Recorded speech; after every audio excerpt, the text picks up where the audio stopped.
Bia, nada é impossível para Deus.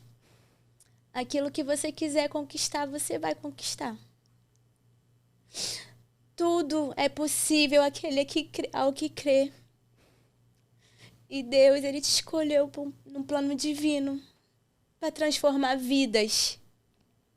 Com seu sorriso, com a sua alegria. Diagnóstico não é destino. Lá atrás, quando a gente foi recebendo o diagnóstico, a gente não sabia o que ela podia fazer, até onde ela podia ir. Em uma a cada 100 crianças no Brasil nasce com uma cardiopatia congênita. Então é mais comum. Eu sei que Deus pode fazer. Para Deus nada é impossível. Sim. Só que o milagre não é isso. Hoje eu entendo, o milagre não é isso. O milagre é a gente estar aqui, o milagre é a gente estar vivo. O milagre é o presente. Exato. Natália, eu não posso mudar o passado. E você não pode estar lá no amanhã. Você tem que viver aqui agora, sim, o presente.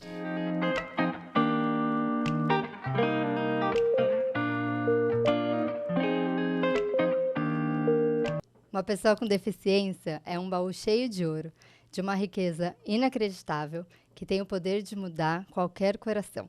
E é com essa frase da Elaine Cardoso, mãe da Bia, que eu começo o Voz das Mães de hoje. E eu já quero começar agradecendo a nossa parceira Eye Center Unique, que é referência em saúde ocular, especialista na prevenção, no diagnóstico e no tratamento de doenças oculares. Elaine, eu quero te agradecer por você estar aqui. E eu já quero te começar mostrando uma imagem para você. E eu queria saber qual que é o teu sentimento, porque pra gente essa imagem mexeu muito.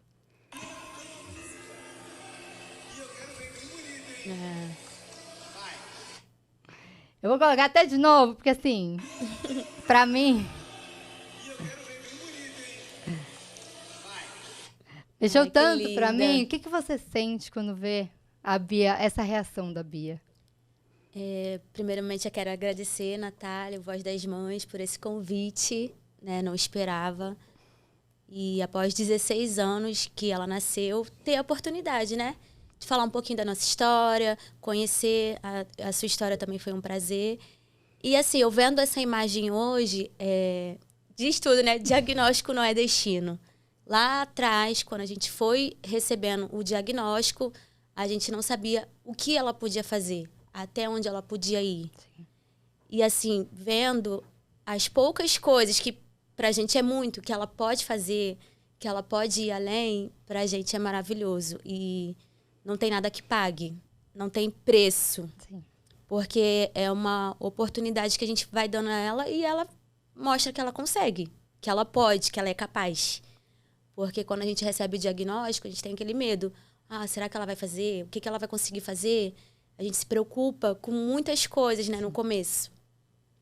E depois a gente vai vendo que ela é capaz, né? Do jeitinho dela, da maneira dela. E é isso que eu aprendo, porque cada um tem seu jeito. Exatamente. Cada um tem seu tempo, cada um tem seu modo de viver. E hoje eu não cobro mais tanto. Ah, ela vai andar, ela vai engatear, ou o que ela vai fazer? Sim. A gente simplesmente dá oportunidade.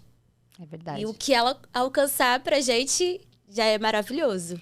A Bia hoje tem 16 anos, né? 16. E vamos voltar lá atrás. A Bia foi planejada? Como foi a gestação? Quero que você conte tudo como foi lá de trás.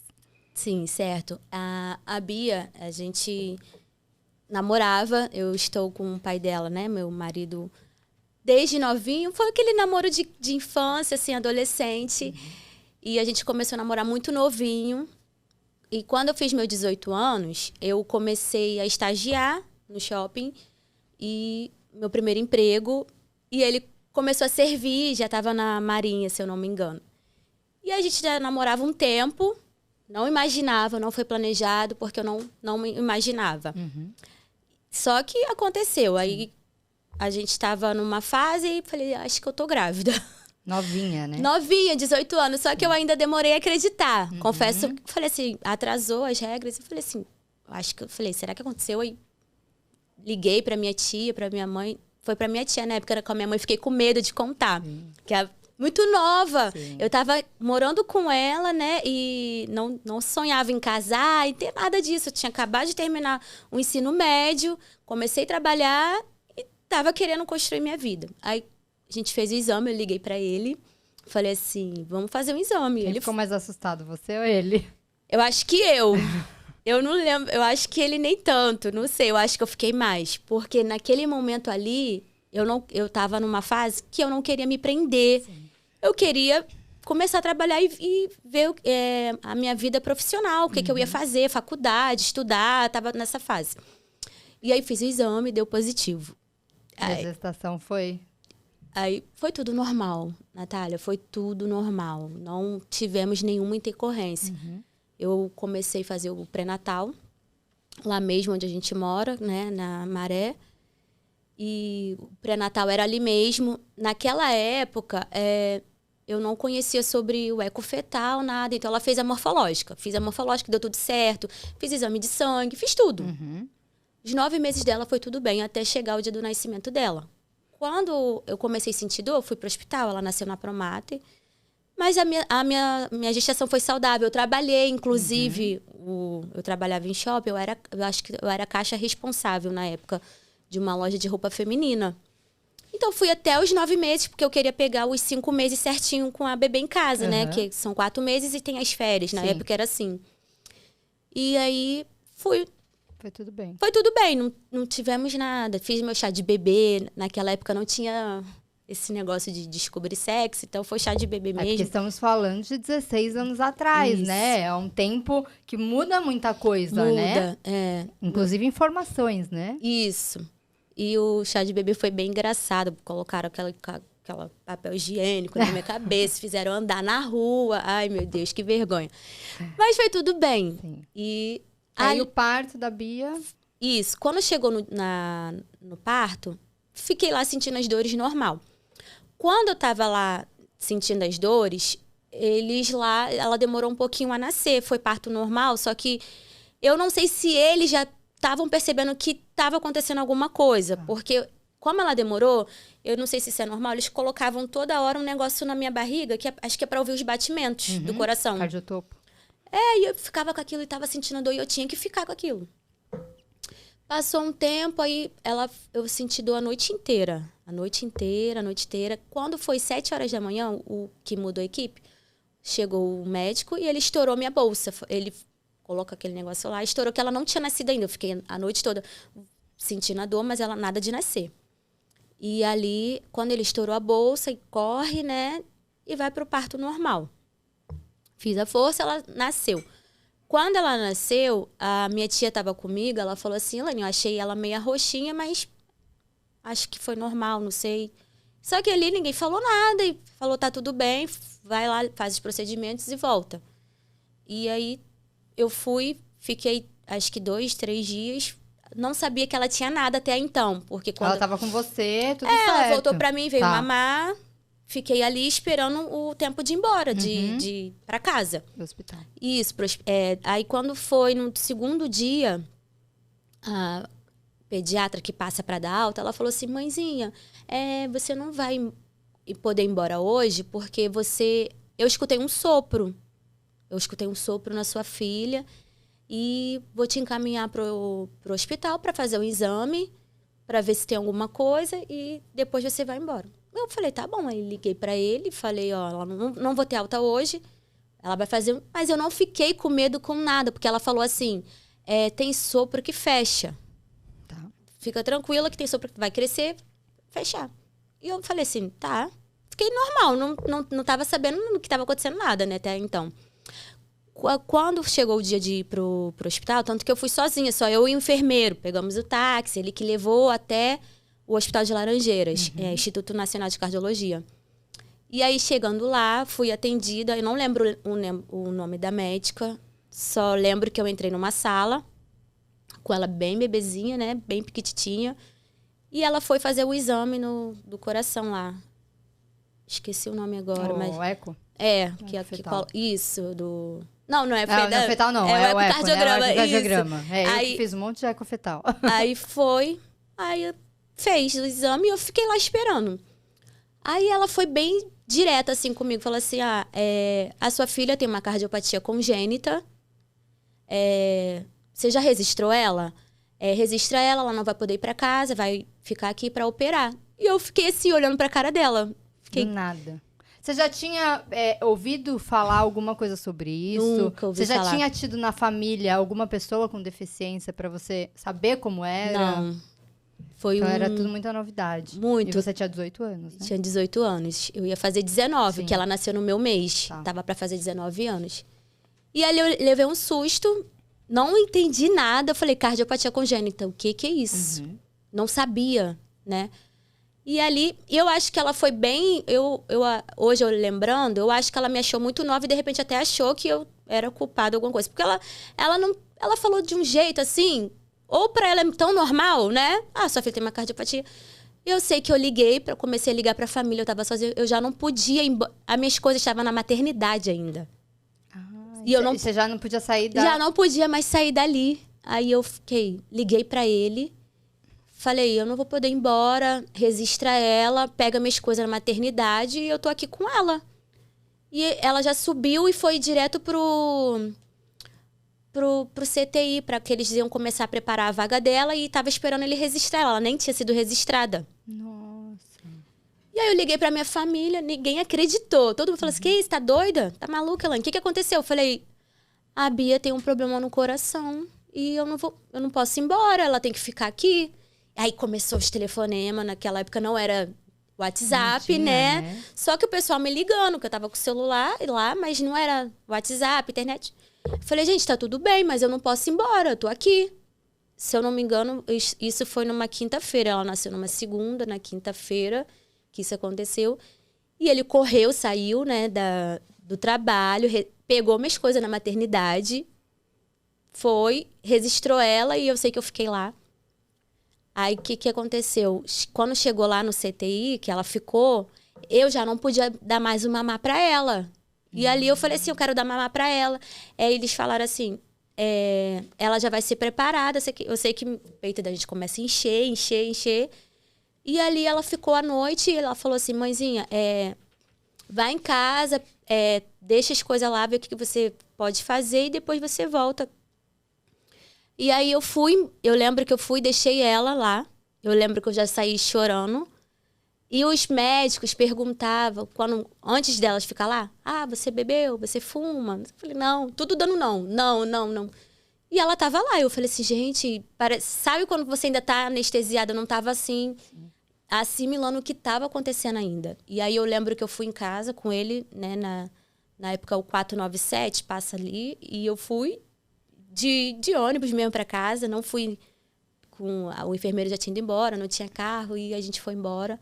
E cheguei em casa, ninguém acreditou que eu estava sem ela, mas eu fui em casa somente para tomar um banho, ver o que eu podia trazer para voltar, porque ela ficou no hospital. E você lembra o que passava na tua cabeça naquele momento? Então, naquele momento eu ainda não estava entendendo a gravidade. Tá. Eu fiquei bastante assustada, né? Quando eu cheguei, que eu vi que eu não estava com ela no braço, que eu não podia dar mamar, aí eu fiquei desesperada. Eu falei, e meu peito estava doendo muito, inchando. E quando eu tive que deixar ela lá, ela estava sentindo o cheiro do leite. E eu não podia dar um mamar, ela ficou tipo aquelas incubadoras, e já começou a preparar ela. E aí meu leite, ela sentiu, eu acho que eu cheguei perto dela antes de sair, ela sentiu o cheiro. E ela chorou muito. E aí eu falei, eu não posso tirar pra dar pra... Eu achei, pra você ver, não tinha noção. Eu achei que eu podia tirar e deixar pra ela mamar à noite. Aí, mas não, já entra em jejum, né? Não sei. E eu sei que eu fui pra casa, ninguém tava entendendo. Eu lembro que eu peguei algumas coisas pra de manhã cedinho eu ter que estar de volta no hospital, porque ela passou à frente de todo mundo. Pra fazer cirurgia. Pra fazer a primeira cirurgia dela. Ela tinha 3 dias e aí ela fez uma coartação da aorta. E ali...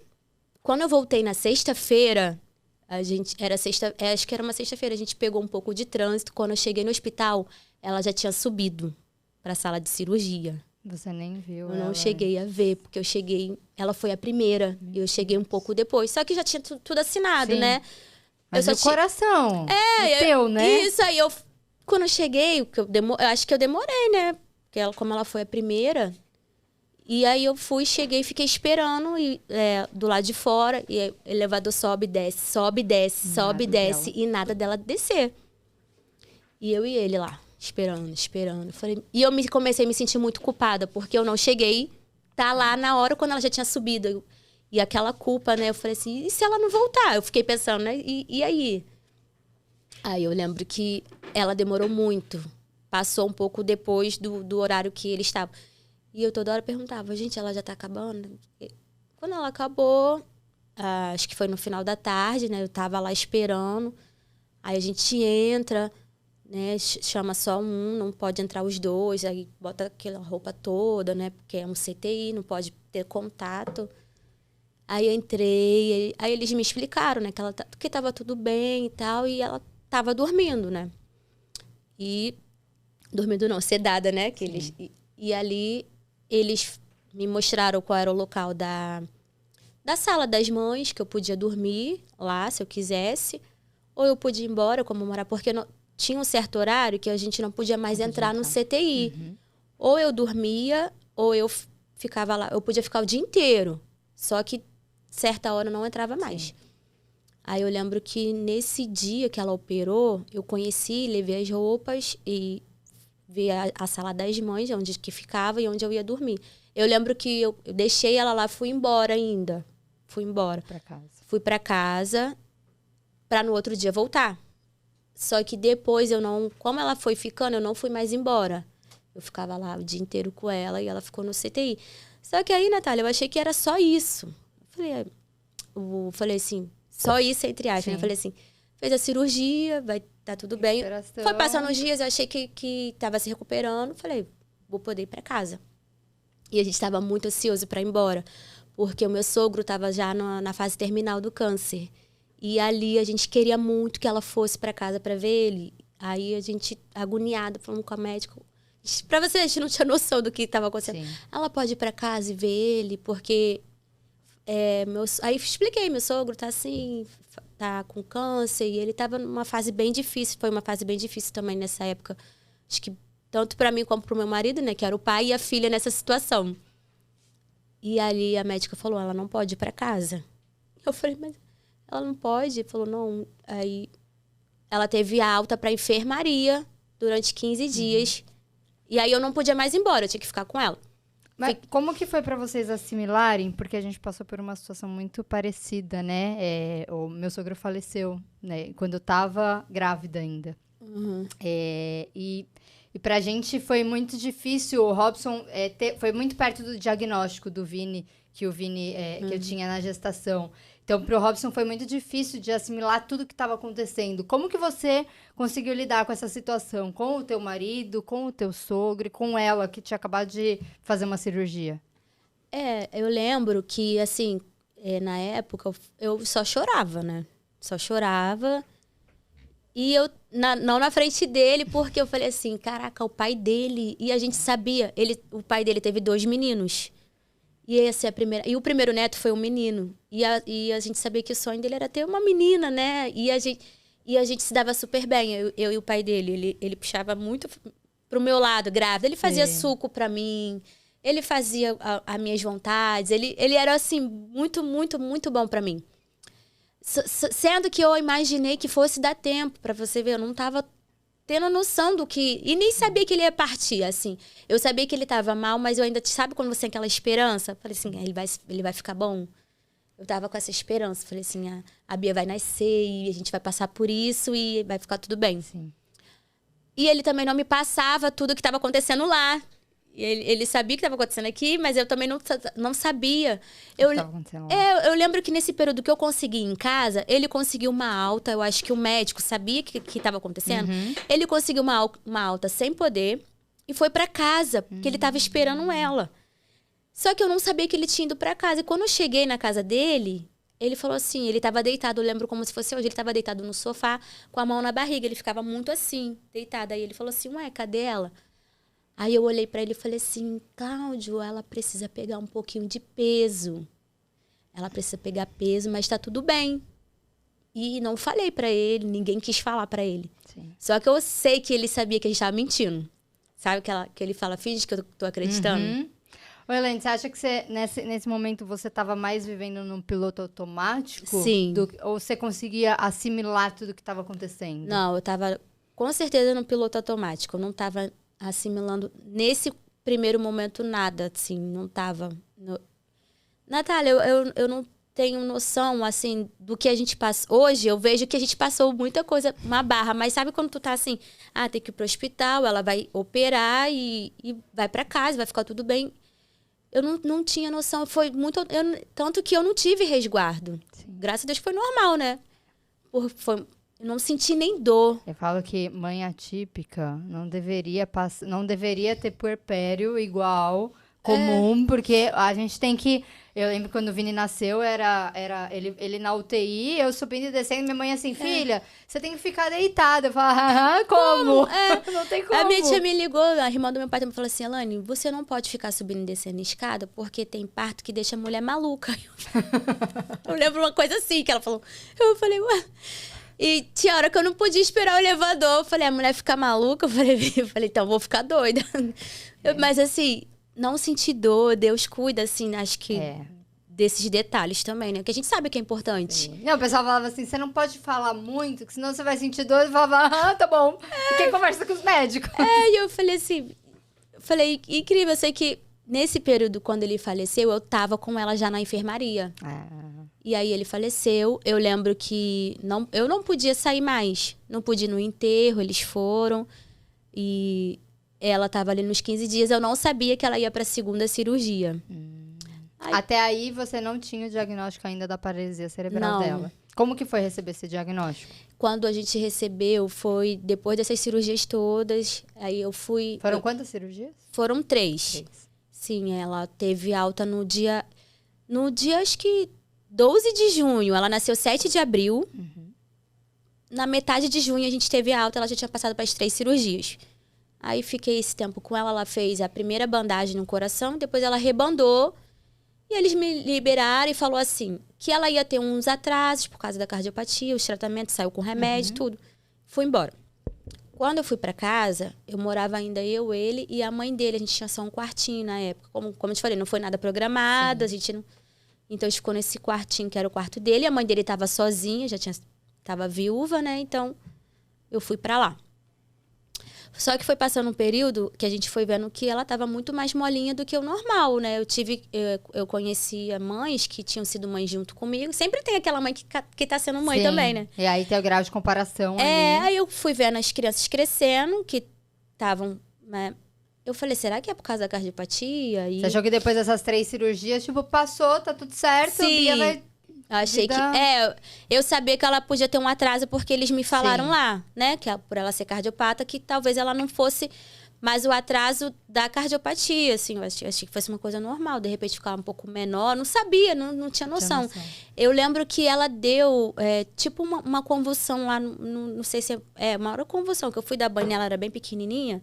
Aí eu botei ela assim e um lado só do corpo dela tremeu. O olho, isso aqui, um lado. Eu fui, chamei a enfermeira. Eles deram um remédio, só que ninguém me falou o que era. Eu não sabia nem o que estava acontecendo. Quando foi passando um tempo, que eu fui comparando ela, eu acho que eu até demorei a perceber. Aí, quando foi uns 9 meses, eu falei assim, tá muito estranho. Ela não sentava, não segurava o pescoço. Isso ela no hospital ainda? Não, já estava ido embora. em casa. A gente foi acompanhando com um cardiologista. A gente foi logo fazer um plano de saúde, né? Falei, a gente precisa fazer um plano de saúde para ela. Como foi levar ela para casa pela primeira vez? A família ficou toda muito feliz, né? Preparou o quarto lá para ela. Foi, assim, um momento muito feliz pra gente, que tinha acabado de sair, né? O pai faleceu, ia chegar uma criança, assim, né? Foi uma alegria muito grande. Todo mundo ficou muito feliz. Eu lembro que muita gente foi lá, nem podia ir, né? Mas muita gente estava ansiosa com a chegada dela. Tipo assim, os vizinhos querendo saber. Bia. Porque sabia que eu estava grávida, mas sabia que eu não tinha chegado com a criança. Cadê a criança? Não estavam sabendo o que estava acontecendo. Não sabiam. Aí eu lembro que os vizinhos foram e ela sempre foi muito amada, né? Foi recebida muito bem. E ali a gente achou que tinha passado, né? Passar dessa fase. Quando eu fui vendo o que estava acontecendo, eu falei, aí a pediatra encaminhou para o neurologista. Se eu não me engano, ela já tinha uns 7, 8 meses. Eu acho que eu demorei para perceber. A primeira filha, então, tu não sabe. Não tem essa noção, né? Porque tem gente que fala que percebe, dá para perceber antes, né? Eu não percebi antes. Eu fui vendo já na fase de sentar. Eu lembro que sentar e ela caía pro lado. Aí eu botava ela sentadinha, o pescoço caía. Eu falei assim, não é possível que seja só o coração. Aí eu ficava assim. Aí fui na pediatra, a pediatra encaminhou pra neurologista. A neurologista, só de olhar ela, viu que tinha alguma coisa, passou o exame, mas ela falou assim, sua filha, ela tem paralisia cerebral. Aí ela falou assim, tem exame que não sai. Foi o que aconteceu no cérebro? O olhar, tipo, como é que ela falou? É diagnóstico clínico. Só dela olhar, ela viu. E como foi você receber essa notícia? Foi outra... Outro espanto. Porque eu falei, o que é isso? Falei, o que é paralisia cerebral? Não sabia. E quando você ouve paralisia cerebral pela primeira vez, é um nome horrível, né? E o que você imaginava que era uma pessoa com paralisia cerebral? Você tinha essa noção? Não, assim, eu tive um pouco de noção, porque essa minha tia, que ela é irmã, ela é mãe da minha irmã, parte de pai. Ela teve um filho que ficava ele teve paralisia cerebral, dele foi muito grave. E assim, a gente cresceu com ele, que meu pai casou com ela. Então, eu vi, quando ela falou paralisia cerebral, eu vi ele. Porque ele viveu de uma forma que ficava num quartinho, bem atrofiado. E ele não teve o tratamento, assim, eu não sei qual foi a gravidade, mas eu lembro que minha tia me falou que ele foi tirado a ferro e quase morto. Que a barriga dela a água dela acho que já fedia, algo assim. E a gente conviveu com ele, cresceu com ele. Então, quando ela falou paralisia cerebral, eu lembrei dele. Só que, assim, contato com outras crianças, eu não sabia o que era. Eu falei assim, paralisia cerebral. Que a criança... Paralisia, eu assimilei a ficar paralisado, né? Não sabia o que era paralisia cerebral. E muitas pessoas, quando a gente conversa sobre isso, falam, né? Paralisia cerebral, o que você pensa? Fala, a pessoa vegetando, né? A pessoa só na cama. Hoje a gente vê que não é assim, né? Que existe muita vida ali. E a dela é um nome, eu acho que eu até tinha notado que é muito feia. Paralisia cerebral tetraplégica. Não é M, nem nada. Tetraplégica. Esse diagnóstico eu recebi do Sara, o tetraplégico. Tá. Aí eu fiquei assim, meu Deus, que coisa horrível. Eu fiquei assim, né? Falei, minha filha, o que aconteceu aí? Só que na primeira, quando foi paralisia cerebral, foi um SUS, mas depois quando eu li tetraparalisia, eu falei assim, caramba, aí eu falei, ela foi premiada. Eu falei, além da cardiopatia, que já é algo sério, porque tem muitos que morrem, né? Como tem que... No caso, ela foi atendida rápido, graças a Deus. Teve o diagnóstico ali. Não sei se seria o fato de descobrir na barriga. Talvez, se tivesse descoberto na barriga, poderia ser outra coisa. Não sei. Mas, hoje em dia, né? A gente tenta... eu falo pouco, como eu te falei, mas eu quero... Quando eu vi que hoje... a gente pode passar informações para as mães entenderem e, de repente, ajudar. É importante, porque... Tava escrito lá no que eu li, a cada 100 crianças no Brasil nasce com uma cardiopatia congênita. Então, é mais comum do que você imagina. Eu também achava que esse universo não era tão grande. E eu vi que é algo comum. E pra mim, a paralisia cerebral era um tipo. Que era todo mundo ia ser igual. Isso, e hoje eu percebo que, cara, são... Vários tipos de paralisia, vários níveis, que eu até estava conversando com a Débora sobre isso, são vários níveis de paralisia cerebral, várias coisas que acontecem que a gente não tem nem essa noção, né? Não tem. E ali ela me indicou para fazer os exames, eu fui, aí já encaminha para fisioterapia, na época era pelo plano, e a gente eu fui fazendo com ela aí para você ver como eu era tão assim, eu falava assim... eu ia pra fisioterapia, eu perguntava pro fisioterapeuta, ela vai sentar mais ou menos com quantos meses?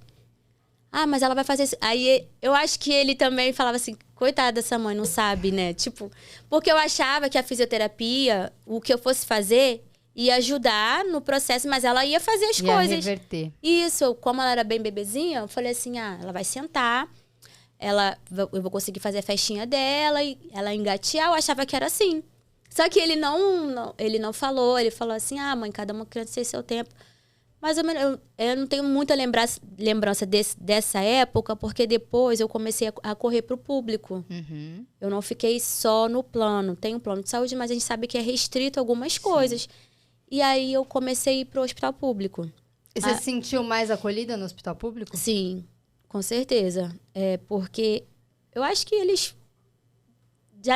Eu não sei, são mais preparados, o que que é, porque tem plano que não cobra as coisas, eu não sei. Eu sei que eu lembro que os primeiros anos dela eu fui atendida no Hospital dos Servidores, né? E foi muito bom, eu conheci uma fisioterapeuta lá muito boa, e foi pra Fono, aí depois ela me encaminhou para um outro hospital que era ali no centro da cidade mesmo, eu fui. Aí depois eu sei que eu saí de lá, fui parar na BBR, aí conheci a BBR. Só que naquela época, Natália, era um pouco mais difícil, porque ele trabalhava de carteira assinada, eu tinha que ir sozinha, pegar 2 ônibus com ela, e de manhã, se eu chegasse, era no Jardim Botânico e eu na Maré. Se chegasse um pouquinho atrasada, você perdia a terapia, ou não fazia aquela. Chegou um tempo que começou a ficar bem cansativo, mas eu ia. E aí fui parar na BBR, fui começando a descobrir esse mundo, né? Ela ainda ia no carrinho de bebê, e eu ia. Um universo muito grande, né? E eu lembro que às vezes eu ficava na fila de ônibus, as pessoas não têm noção. Tipo, pode. Hoje em dia eu sei alguns direitos meus. Sim. Eu não ficaria numa fila. Eu lembro que de manhã cedo eu tava lá atrás com ela no colo, na fila, para depois subir e sentar. Hoje em dia eu não faria mais isso. Eu sei que eu posso passar à frente, mas as pessoas também não falam. A gente não tem. Eu tava descobrindo tudo ali. Sim. Entendeu? Então, o que você gostaria hoje que as pessoas entendessem sobre como é uma maternidade atípica? Hoje, assim, o que eu além de informação, é você apoiar, assim, eu acho que se eu vejo, como eu sei, se eu vejo uma mãe numa fila, se eu vejo uma situação, eu vou ceder a minha vez, eu vou falar, eu vou tentar ajudá-la de alguma forma, porque hoje eu sei como é que é, né? Mas se você pergunta lá 15 anos atrás, que foi... Eu também não sabia, eu nunca nem tinha olhado para essas pessoas, entendeu? Então, acho que o meu olhar hoje é diferente porque eu vivo. Mas também a gente hoje tem as informações. Mesmo que a pessoa não viva dentro da sua família, tem um vizinho, tem um amigo. Exato. Eu tenho amigas que falam que a minha vida inspirou elas e começou a olhar de outra forma. Exatamente. Elas não têm... Eu tenho amigas que têm filho autista, né? São outras situações. Mas elas falam, Elaine, como é que foi? E foi depois da Bia, que elas descobriram o autismo. E assim, elas são lutas diferentes, mas também que elas têm as lutas dela, né? As crianças andam e falam, mas elas têm outras coisas. E a gente tenta se ajudar hoje, né? Apoiar a outra, não julgar. No começo, eu senti muita falta de... Minha mãe... Olha o que aconteceu. Eu não tinha minha mãe ali do meu lado. Por quê? Minha mãe trabalhava. Minha mãe é professora.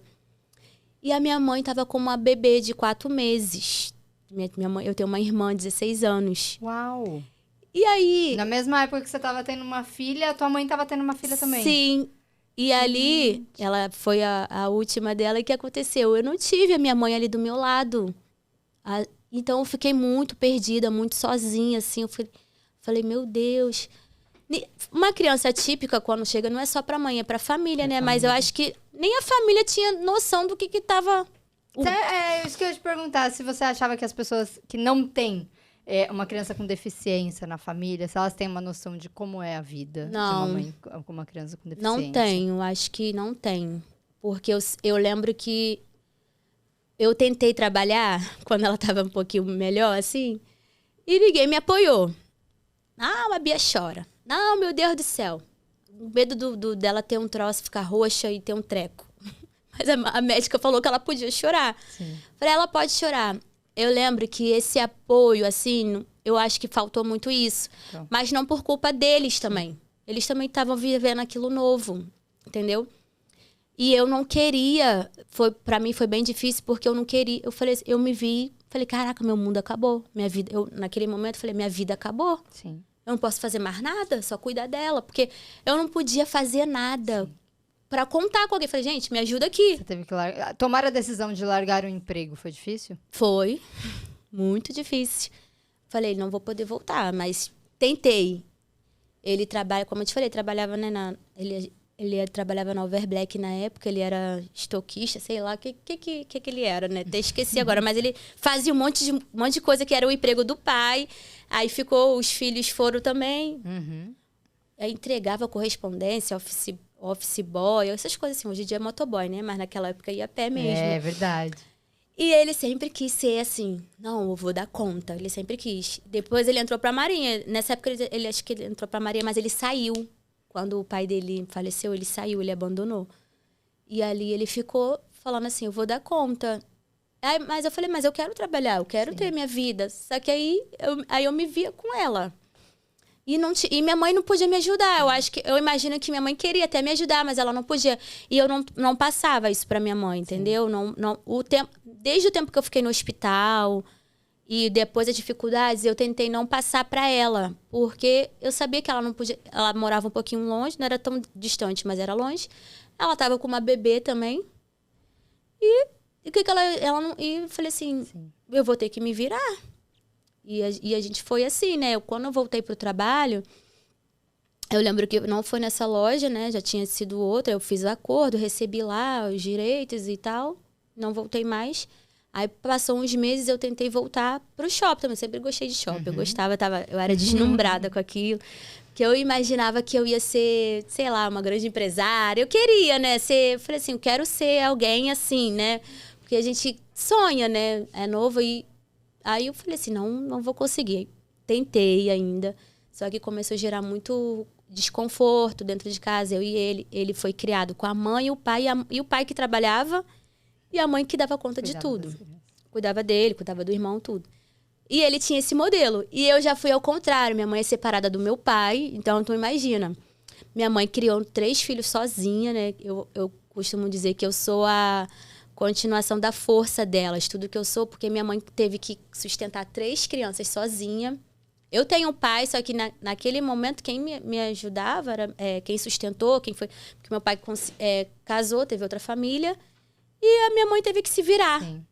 E então eu não tive... Então você já vem com essa garra de ir atrás, de fazer tuas coisas e tal, e de repente Sim. você se vê num momento que você não pode fazer nada mais. Exatamente. E você vai ficar ali com a tua filha e não pode mais viver tua vida. Foi muito difícil. Então, e a Elaine mulher nesse momento. Então, porque eu acho que é importante a gente separar. Tem a Elaine mulher e tem a Elaine mãe, que é maravilhoso cuidar da filha, mas eu também quero trabalhar. Sim, então, nesse período, nem ele sabia, nem ninguém sabia o que passava.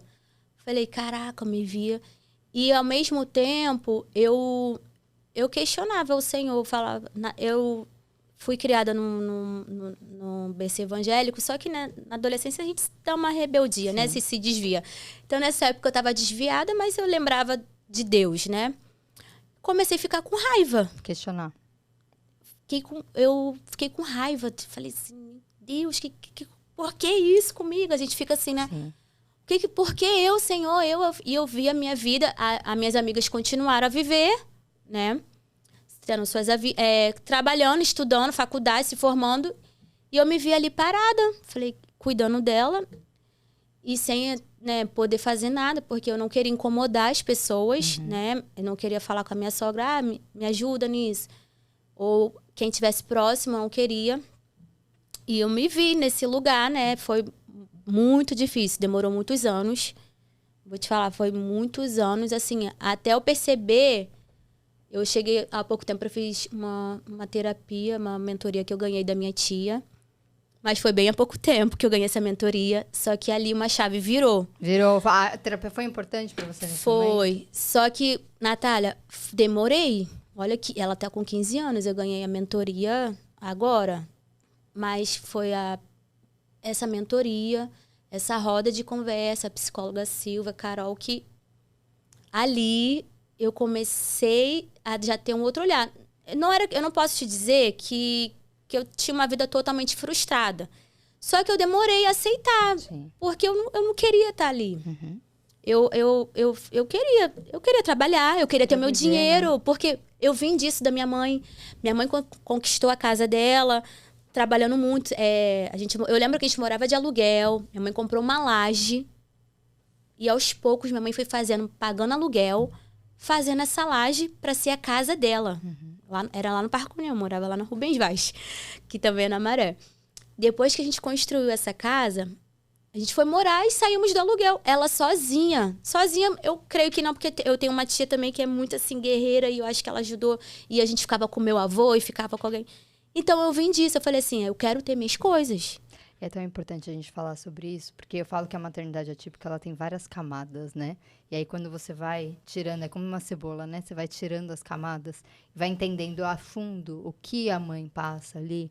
Sim. E eu não digo que o pai não passe, mas é que a mãe, ela carrega um peso Sim. já de culpa, de maternidade, de tudo que vem envolvido. E eu acho tão importante a gente falar sobre isso, porque a gente se esconde muito nos nossos sentimentos, né? Sim, eu fiz muito isso. Eu não passei pra minha mãe, pra minha família. Eu acho que elas não poderiam fazer nada, acho que naquele momento, como eu te falei.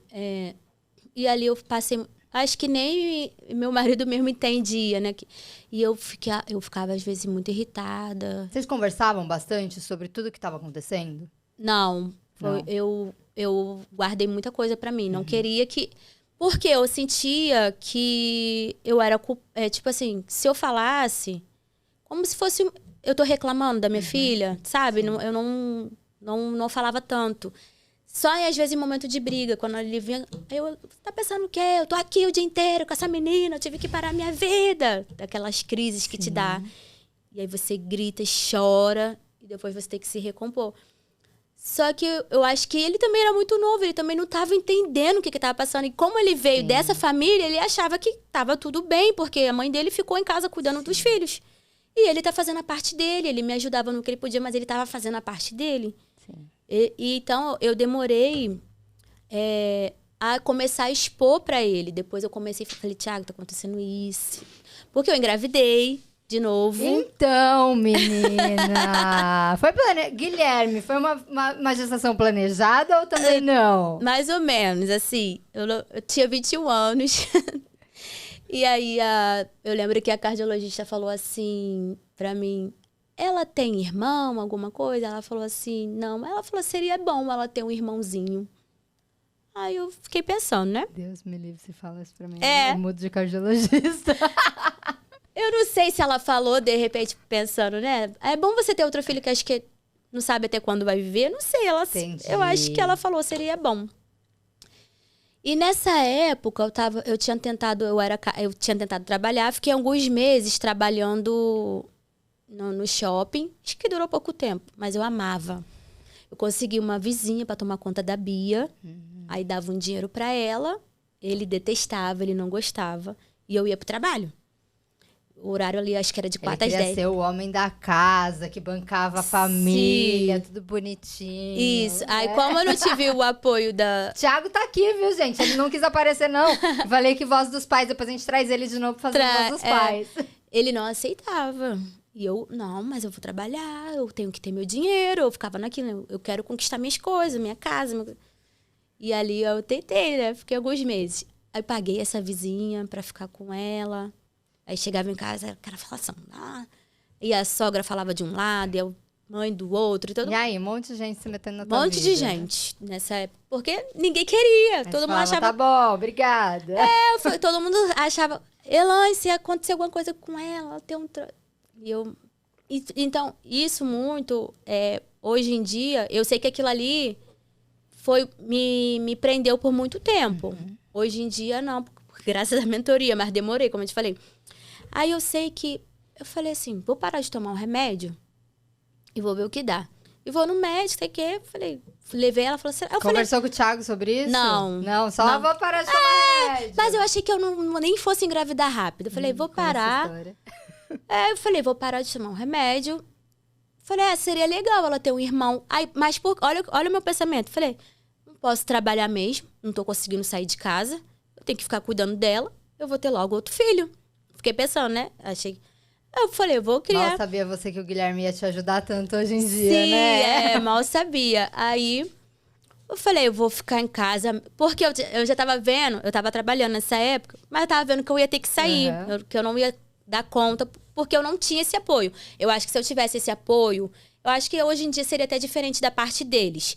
Mas se eu tivesse tido esse apoio, assim, não, pode ir, que a gente tá aqui, vai... Não tive. Então, eu me vi sendo obrigada a ter que largar tudo mesmo. Falei, não tenho escolha. E você não tinha medo de engravidar, não?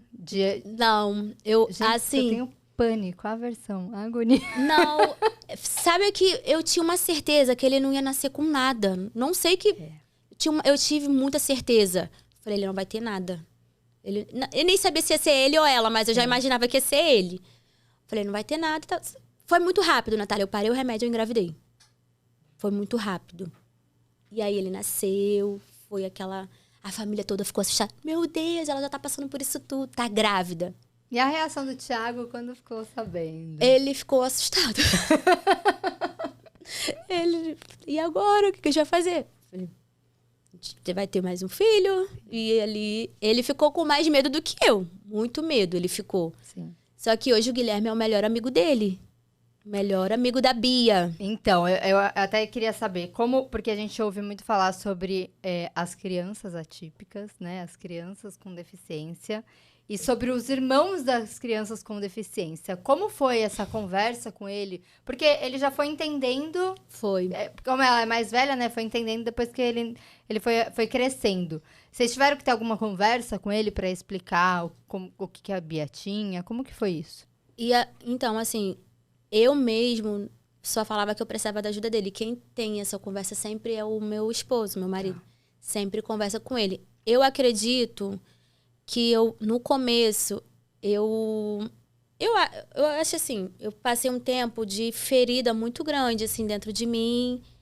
E quando ele foi crescendo, vamos dizer assim, eu colocava algumas cargas pesadas nele e no meu marido, que eu tinha que descontar em alguém. Tá.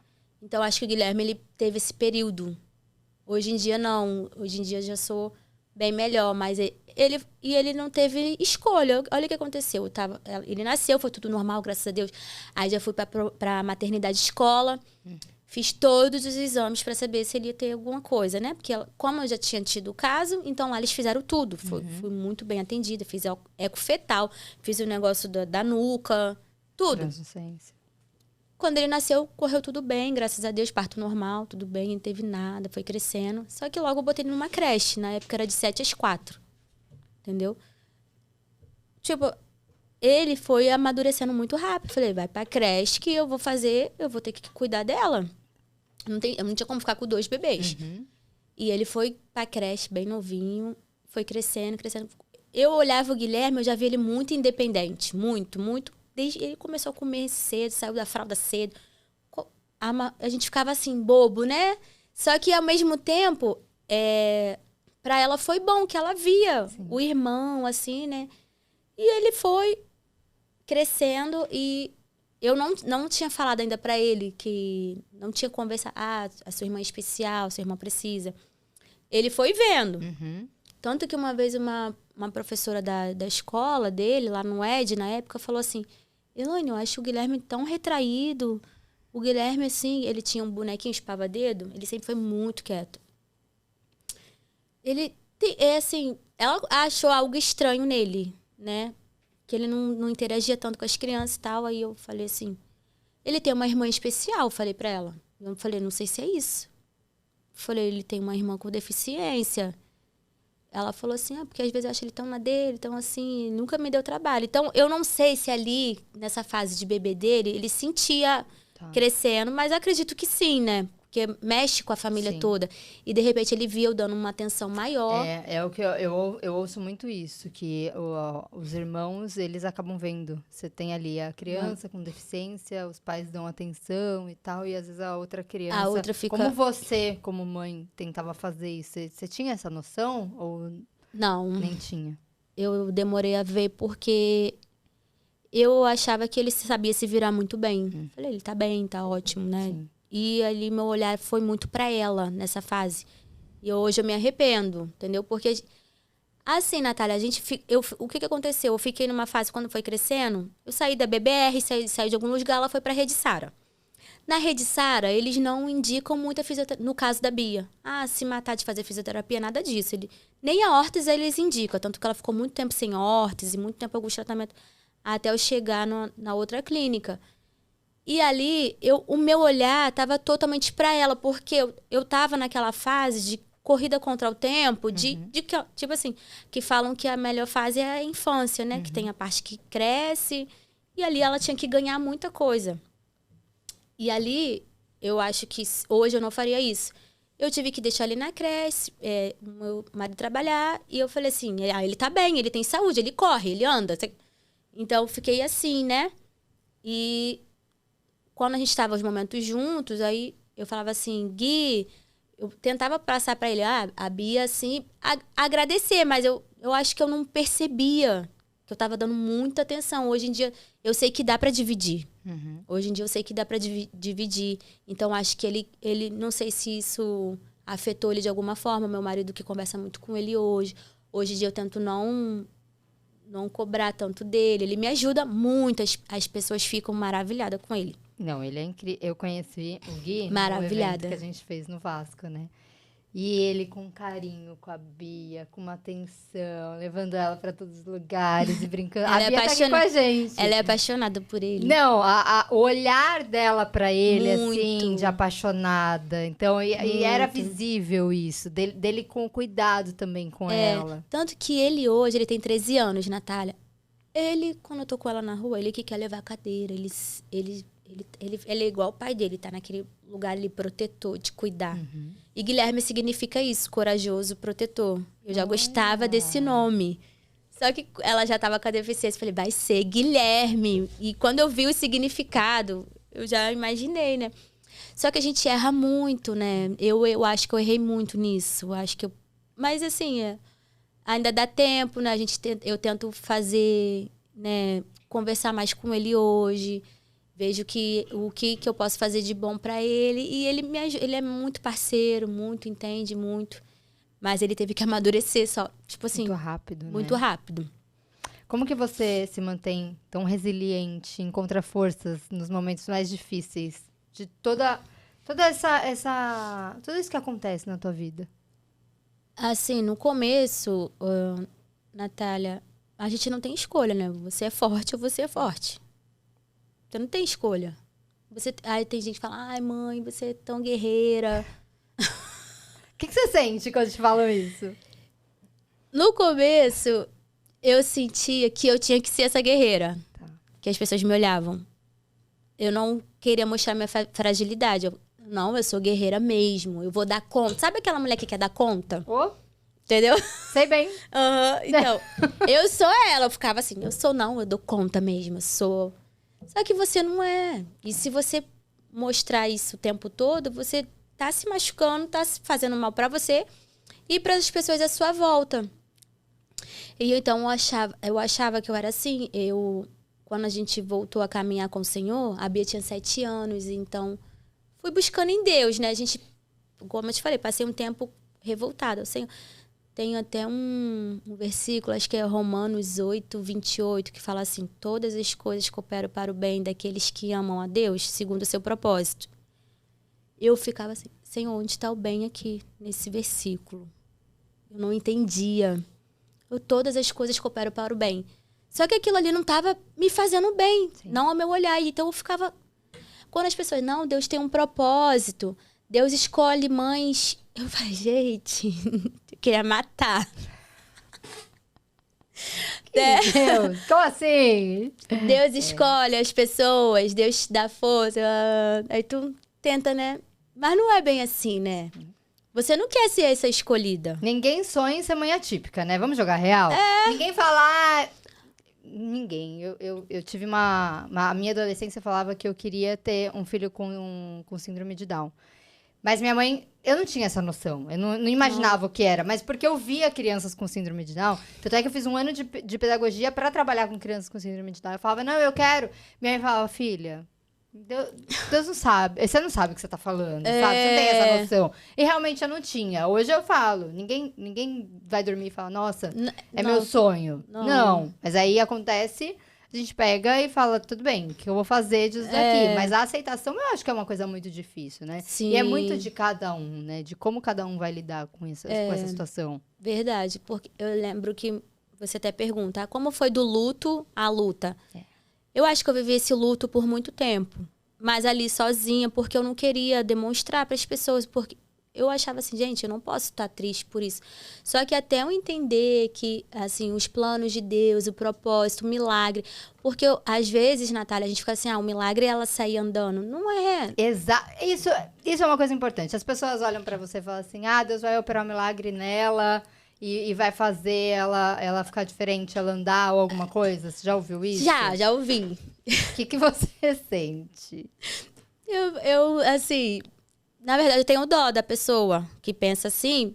Eu sei que Deus pode fazer. Para Deus nada é impossível. Sim. Só que o milagre não é isso. Hoje eu entendo, o milagre não é isso. O milagre é a gente estar aqui, o milagre é a gente estar vivo. O milagre é o presente. Exato. Natália, eu não posso mudar o passado. E você não pode estar lá no amanhã. Você tem que viver aqui agora, sim, o presente. Então é isso que eu procuro viver. Eu conheço pessoas que os filhos nasceram saudáveis e já não tem mais os seus filhos. Né? Cada um tem a sua história, a sua luta. E assim, eu vou ficar pensando, ela vai andar, ela vai morrer? Não, eu tento viver o presente. E Natália, você não tem noção, a Bia mudou muito a nossa vida. E a Bia, ela é tão feliz. Tão feliz. Vocês não estão vendo o sorriso da Bia que eu tô vendo. E assim, esse é o nosso milagre. O milagre, aí fala, o milagre não se explica, milagre se vive. E assim, eu acho hoje que eu fui escolhida para ser mãe dela, mas por que Deus fez isso? Porque eu precisava disso. Tem gente que fala assim, deficiência física. Nós somos deficientes. Eu tenho deficiência que você não vê. Você tem deficiência que eu não tô vendo. E só através de cuidando dela que eu fui vendo o quanto que eu precisava ser mudada, o quanto que eu precisava olhar para o outro, o amor ao próximo, estender a mão. Né? Hoje você tem a sua história também, né, que você conta. Será que se você tivesse passado por isso, você teria... Voz das Mães não ia existir. Não ia existir. Você teve que passar. Exato. Né? Então, eu entendo que a gente tem que passar algumas coisas para um bem maior, para outra... assim... Eu vejo que a Bia, ela inspira muitas pessoas. Muitas. Entendeu? Então, pra mim já tá valendo.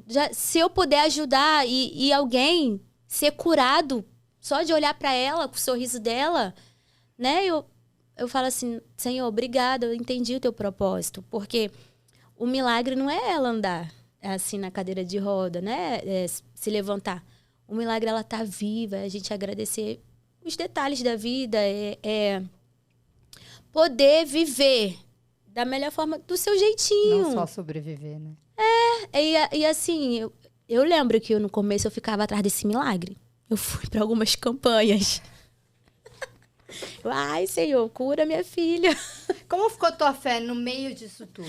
Você não estava tão na igreja, não, depois você voltou? Depois eu voltei. Então, no começo eu ia atrás de campanha. Tem muita gente que é assim, vai para a igreja, pega água...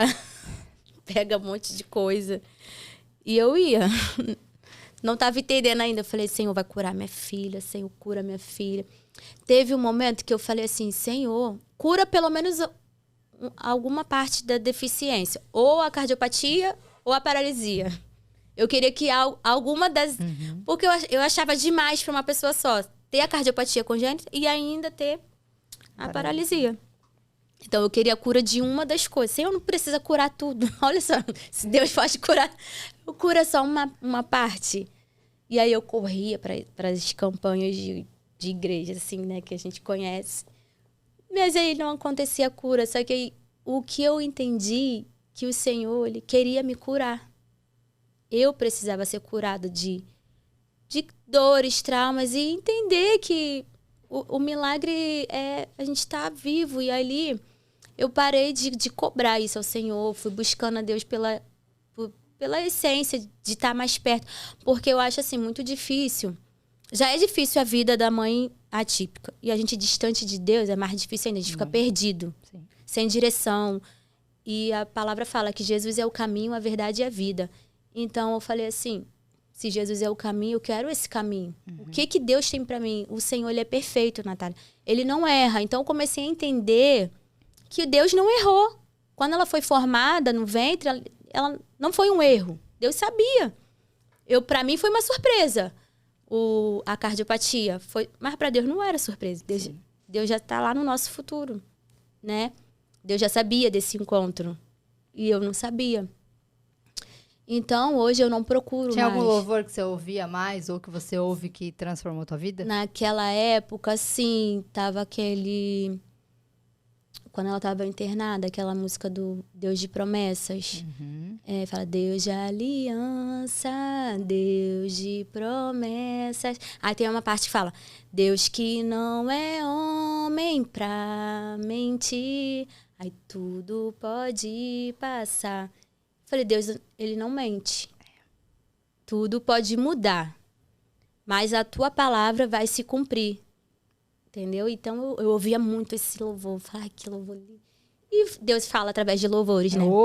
Muito. E teve uma época que eu também estava muito, assim, aflita, chorando muito. Porque, Natália, os tratamentos da Bia, que ela chegou fazendo uma fisioterapia, ela fez na Follow Kids, não sei se vocês conhecem. Conheço. Uma clínica maravilhosa. Ela tá um tempo sem... Tá um ano, bem dizer, sem ir, que a gente teve problema com o plano de saúde. Só que foi...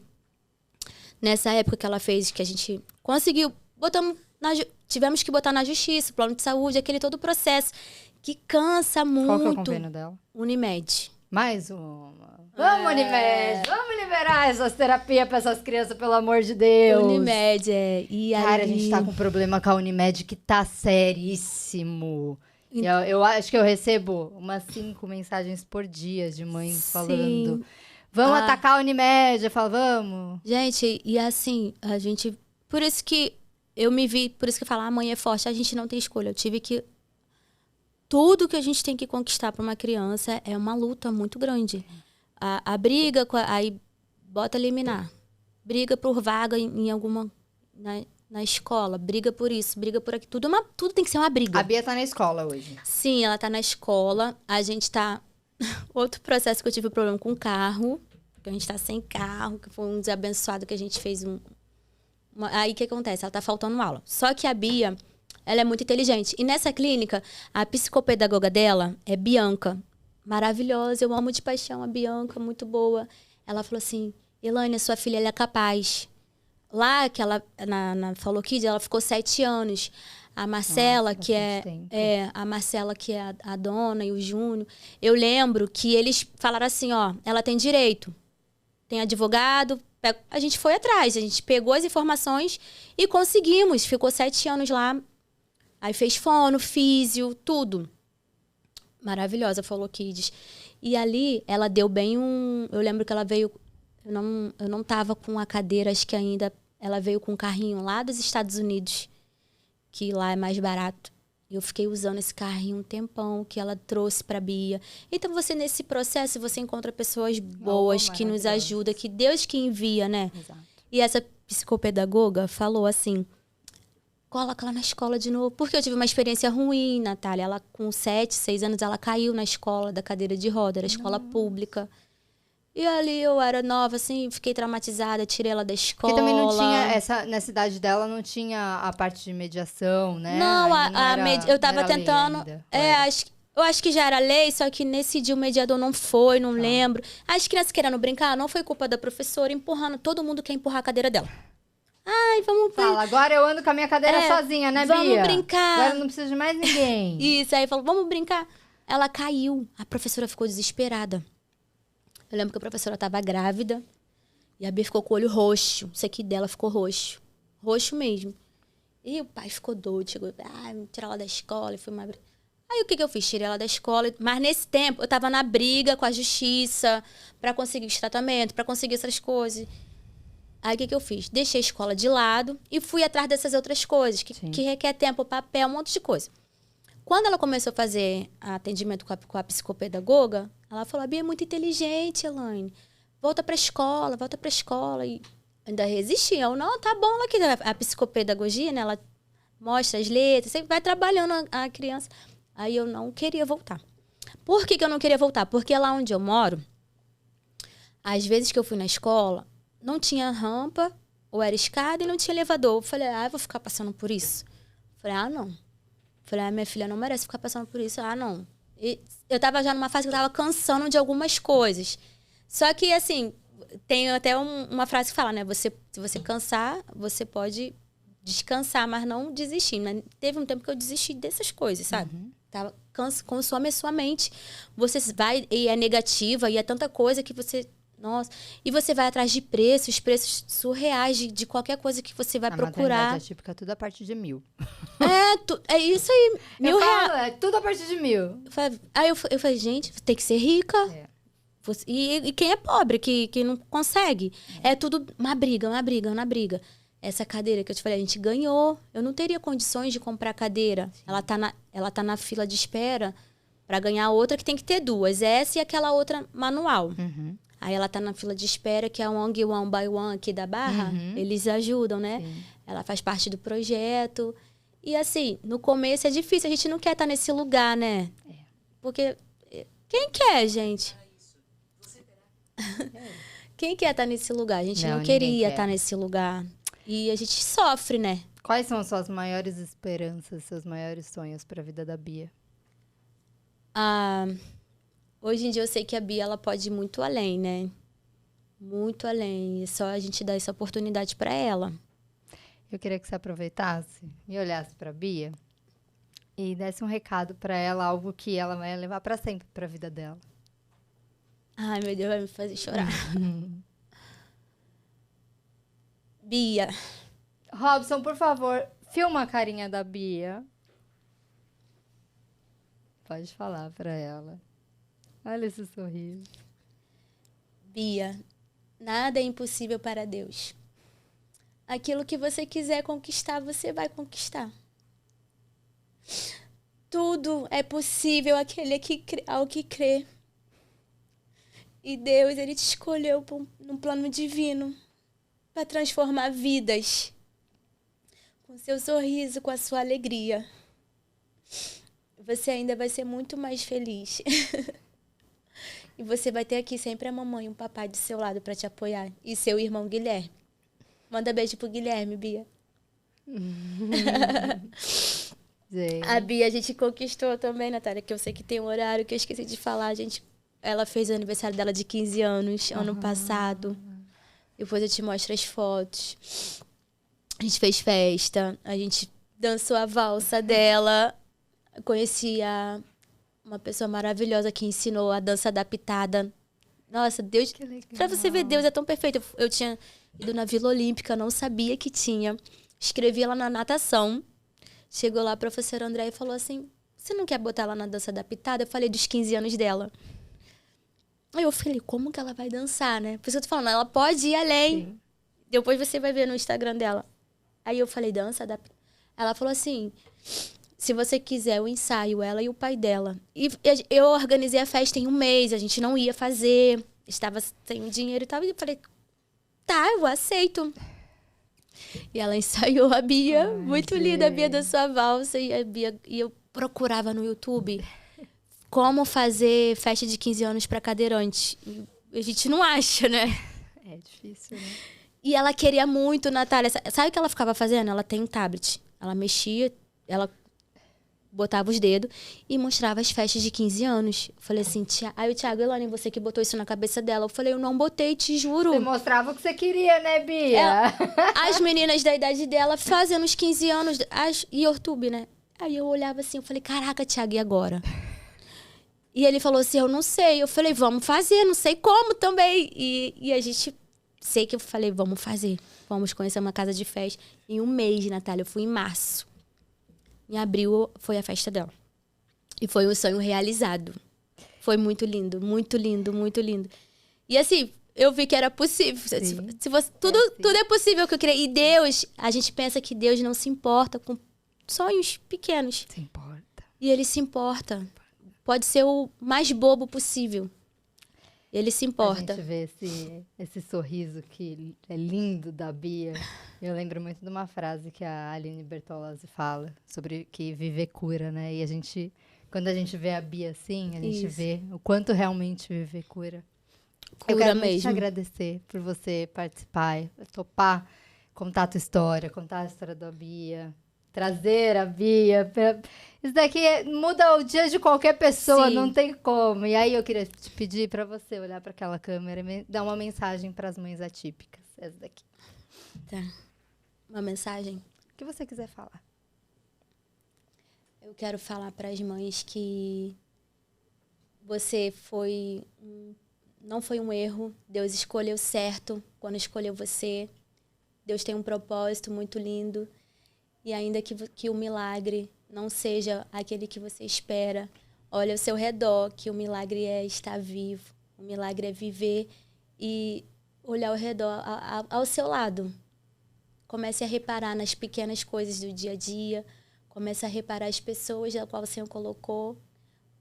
Comece a olhar para o seu filho com o sorriso dele, o amor. Que você não pode mudar o mundo, mas você pode mudar o mundo do seu filho. A gente pode mudar o mundo do seu filho e ele precisa de você. É isso. É isso. Obrigada! Eu que agradeço. Obrigada, Thiago. Obrigada, Bia. Obrigada, Elaine. Obrigada, Natália. Amém, vou ter você aqui. E é isso, até o próximo. Tchau, tchau. Tchau.